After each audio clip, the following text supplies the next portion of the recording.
In today's day and age, you might have heard of the term blockchain and probably wondered, what is it? Well, we're Team 14 and we're going to talk about what blockchain is and how it affects cyber attacks. Now, before we discuss blockchain, I'm going to give you an example using a neighborhood, and we'll call it Sunshine Farms. Now, this neighborhood has 4 houses, and within these houses is going to be one person assigned to each house. And we are going to assign them using a number system. So 1, 2, 3, and 4. Each number represents the house that they live in. Now, within a centralized system, there is one person who holds the contracts essentially of every person's house, saying who owns which house and so on and so forth.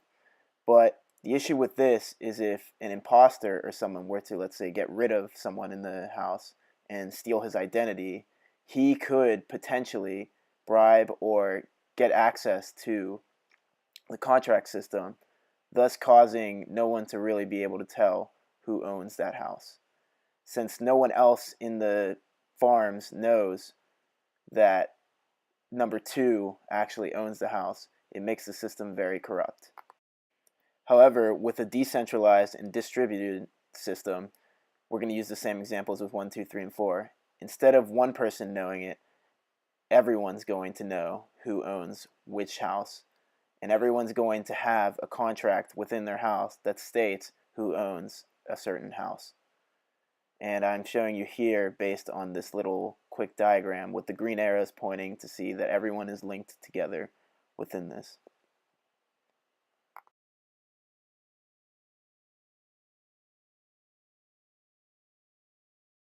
Now let's say this number 2 impersonator comes back again and tries to steal the house.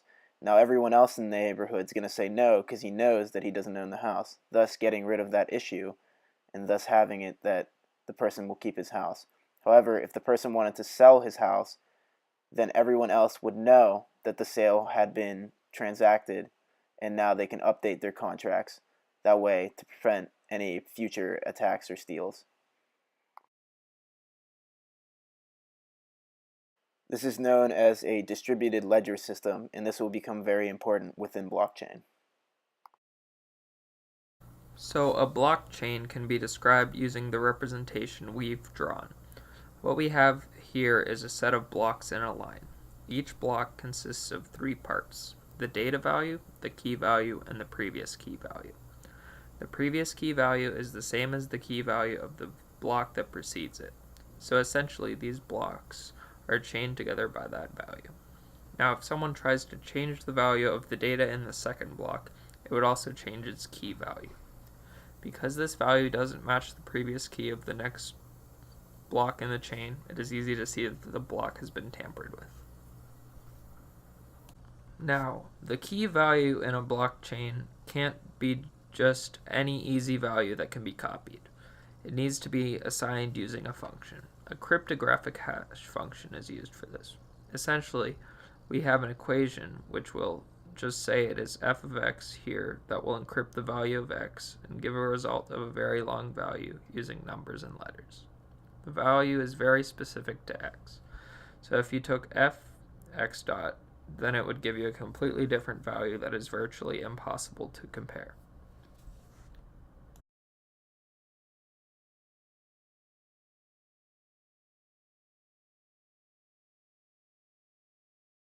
Now, some of you may see a privacy issue within blockchains that other people would then be able to know who owns what, which could sometimes be an issue in society and could actually cause you to be in danger of potential attacks.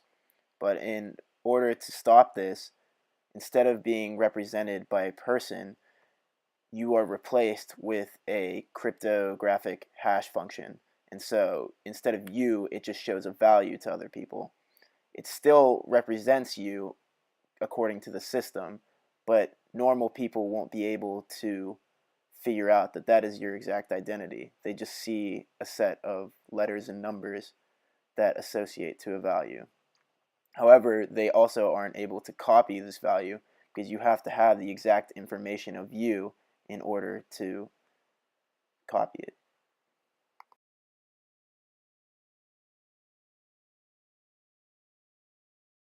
Now, one of the most successful uses for blockchain is actually used in the financial field. And one of the best companies that has implemented blockchain is Bitcoin. Bitcoin uses this distributed ledger system. And the way it works is if we take, for example, these 5 dots, and these is actually the computer network for Bitcoin. And it is a distributed network here, as you can see. They all know the values of each other, the data, the hash function value, as well as the previous hash within a certain block in the chain. And obviously there is going to be multiple blocks within the chain, as you can see here.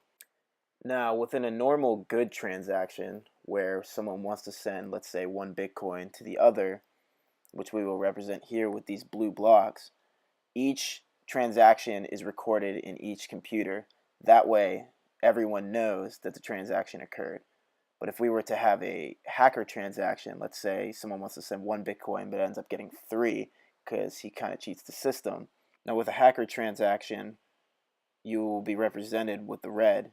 It is a bad transaction in that one network. However, in all the other networks, it shows black. And because of majority rule, we are able to fix the situation and see that the black one is the correct transaction, thus stopping a hacker attack. Blockchain can also be used within other societal issues such as cyber terrorism. With the dawn of autonomous vehicles on the horizon, we face the issue of a hacker changing the software of a self-driving car to drive right into a building or something similarly detrimental. This would prove disastrous for the community and could cause other people to not use self-driving vehicles. However, if we implemented blockchain into the system by having this software data be a block within the chain, then you could have every smart vehicle use the blockchain. That means that if a hacker were to corrupt the value of the software, the vehicle would be seen as tampered by all other vehicles in the network and would be repaired prior to anything happening. Fixing the problem means no more corrupted software and no crazy car accidents. And this is only the beginning, really, of how effective blockchain can be within our world. I hope you enjoyed this video and hopefully you learned something today. Thanks for watching.